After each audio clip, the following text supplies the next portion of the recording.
Hello everyone and welcome back to the channel. So guys, in this short video I'm going to show you how to fix unable to check for update.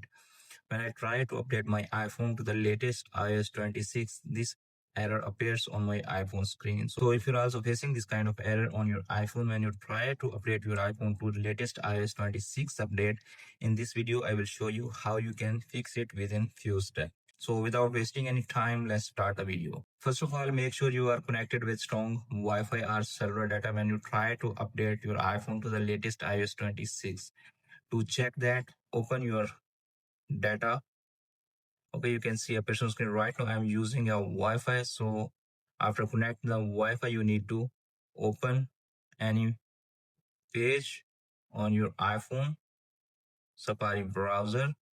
Suppose right now I am searching your website.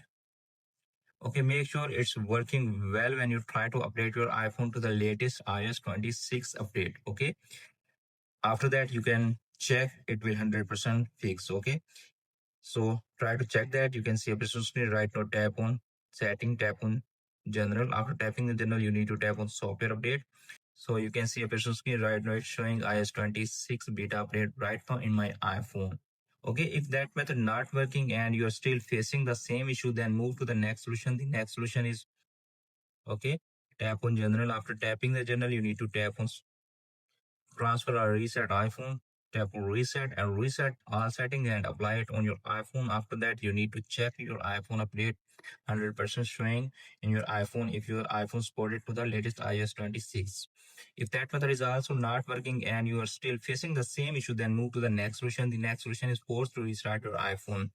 Press volume up button, then press volume down button and press the power button until you see the Apple logo appears on your iPhone screen and your iPhone is forced to restart. After forced to restart, you need to try to check your iPhone update. It will 100% showing on your iPhone. So friends, after do 2 to 3 simple steps, you can easily fix that your iPhone not showing update and is showing unable to check for update. Hope this video is helpful for you. If the video is helpful for you, don't forget to share and subscribe my YouTube channel and press the bell icon for upcoming videos notifications. Thanks for watching.